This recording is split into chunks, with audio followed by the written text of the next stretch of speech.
नमस्कार दोस्तों भाजपा शासित राज्यों में एक बात का डंका बीजेपी की तरफ से बहुत बजाया जाता है।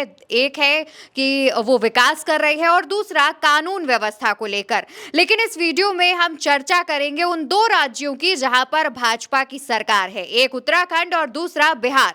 बिहार में सहयोगी के रूप में सरकार चला रहे हैं, लेकिन इन दोनों ही राज्यों में जो कानून व्यवस्था है वो धड़ाम हो चुकी है। इस पूरे मामले पर विस्तार से बात करेंगे। हमारे साथ चंद्रकांत जी मौजूद है और चंद्रकांत जी हमें इस बारे में विस्तार से बताएंगे।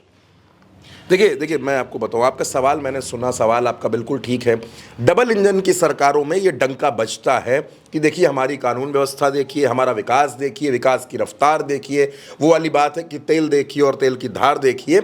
लेकिन किस तरीके से ये जो डंका बजाया जा रहा था, इसकी जो पोल है वो खुल गई है। मैं आपको बिल्कुल क्रमबद्ध तरीके से बताता हूं और दर्शकों को भी बारीकी से बताता हूं ताकि पूरी बात आप समझें, क्योंकि उल्टा चश्मा यूसी पर हम दोस्तों इस बात का पूरा ध्यान रखते हैं कि खबर की पूरी सच्चाई आपके सामने ज़रूर आ जाए।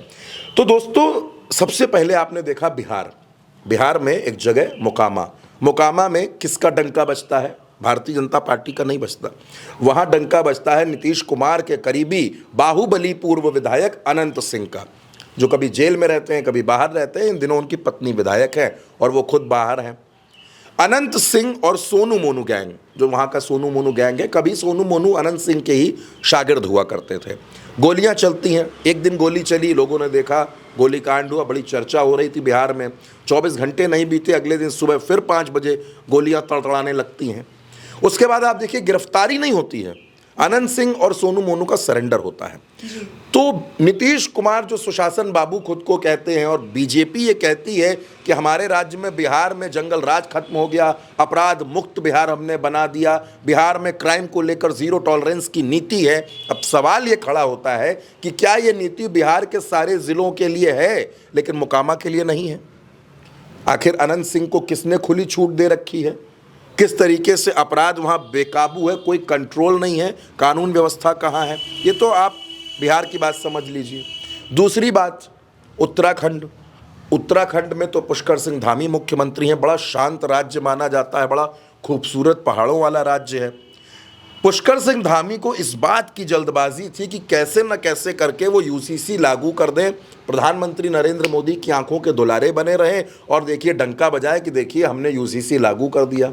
सवाल वहाँ अब ये होता है कि उन्हीं की पार्टी के नेता, भारतीय जनता पार्टी के नेता, जिनका नाम प्रणव चैंपियन है, वो विधायक भी रह चुके हैं, उनकी पत्नी भी राजनीतिक तौर पर सक्रिय रही हैं, उनकी पत्नी भी कई पदों पर रही हैं, वो जाकर के एक निर्वाचित विधायक उमेश कुमार, जिनका नाम है, पहले पत्रकार रहे हैं, निर्दलीय विधायक हैं, कानपुर से चुनाव जीते हैं और इन्हीं की पत्नी को हराया है, प्रणव चैंपियन की पत्नी को। इन लोगों के बीच में कुछ विवाद होता है, गाली गलौज होता है, उसके बाद एक दूसरे को धमकी देने का दौर शुरू होता है और प्रणव चैंपियन किस तरीके से, वो वीडियो आपने भी देखा, दर्शकों ने भी देखा कि गोली कांड हो रहा है।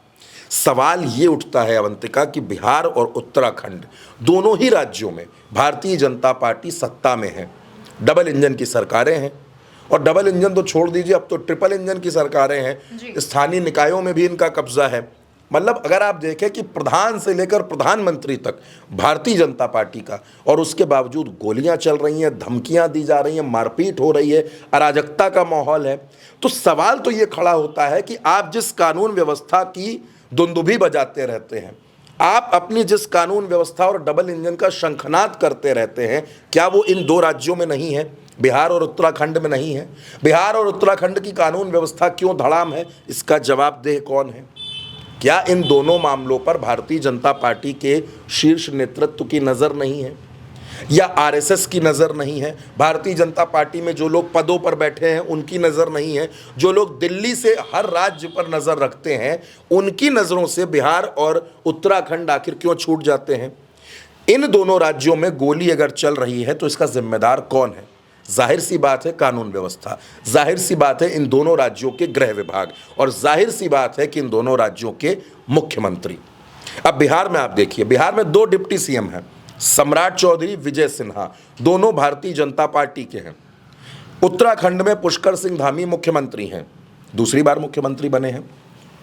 बड़ा माहौल बनाया जाता है कि उत्तराखंड विकास की नई इबारत लिख रहा है, विकास के रास्तों पर जा रहा है। आपको याद होगा इसी उत्तराखंड का अंकिता भंडारी कांड, क्या हुआ उसमें, कौन सी कार्रवाई हुई, आज तक वो नाम सामने नहीं आ सके कि आखिर उसमें किस वजह से ये कांड हुआ और स्पेशल ट्रीटमेंट की जो बात होती थी वो लेने वाले वीआईपीज कौन थे। अंकिता भंडारी केस तो पूरे देश ने देखा है। और बिहार में अनंत सिंह और सोनू मोनू में गोलियां चल रही हैं। आप लोग गोलियां, आप देखिए 100 राउंड, 70 राउंड फायरिंग हो रही है और कानून व्यवस्था उसको लेकर ढोलक बजाई जाती है कि हमने सब बेहतर कर दिया, राम राज आ गया, सब कुछ ठीक हो गया, हर आदमी खुश है, घी के दिए जलाए जा रहे हैं। देखिए ऐसे ही होता है जब आप प्रचार पर ज़्यादा ध्यान देते हैं और व्यवस्थाओं पर आपका ध्यान नहीं रहता है। ऐसा कई राज्यों में होता रहा है। उत्तर प्रदेश में आए दिन घटनाएं हो रही हैं, लेकिन सवाल यह है कि जहां पर भारतीय जनता पार्टी सत्ता में हो, भारतीय जनता पार्टी सत्ता की भागीदार हो, उन राज्यों में जब इस तरीके की घटनाएं होती हैं और विपक्ष सवाल उठाता है तो सवाल उठाना लाजमी है, सवाल पूछे जाएंगे। सवाल दोनों राज्यों के मुख्यमंत्री से होने चाहिए कि सिर्फ प्रचार करने से, विज्ञापनों पर बजट खर्चा करने से कुछ नहीं होता। आपके राज्य में लॉ एंड ऑर्डर की स्थिति क्या है इसको भी देखिए। फिलहाल मुझे ऐसा लगता है, देखिए अवंतिका, कि ये जो दोनों राज्य हैं इनमें जिस तरीके की घटनाएं हो रही हैं ये सवाल खड़ी करती हैं नीतियों पर, ये सवाल खड़ी करती हैं नीयत पर और ये सवाल खड़े करती हैं नेतृत्व पर। बिल्कुल। और देखा जाए तो जिन भी राज्यों में विपक्ष की सरकारें होती हैं वहां पर अगर ऐसा कोई मामला सामने आता है तो भाजपा बहुत मुखर हो जाती है, लेकिन जब उसके ही शासित राज्यों में कुछ ऐसा सामने आता है, गोलीकांड सामने आता है, तो उस पर भाजपा की तरफ से कोई भी बयान सामने नहीं आता और कार्रवाई की बात की जाए तो वो भी ठीक तरीके से नहीं होती है। ऐसी तमाम जानकारियां सामने आती रहती हैं। अब इन दोनों ही राज्यों में ये जो कांड हुए हैं इस पर क्या रिएक्शन सामने आता है ये भी देखने वाली बात होगी। लेकिन अब भाजपा शासित राज्यों में कानून व्यवस्था पर आपकी क्या राय है वो कमेंट सेक्शन में बताइएगा और साथ ही साथ चैनल को सब्सक्राइब करिएगा, वीडियो को भी शेयर करिएगा।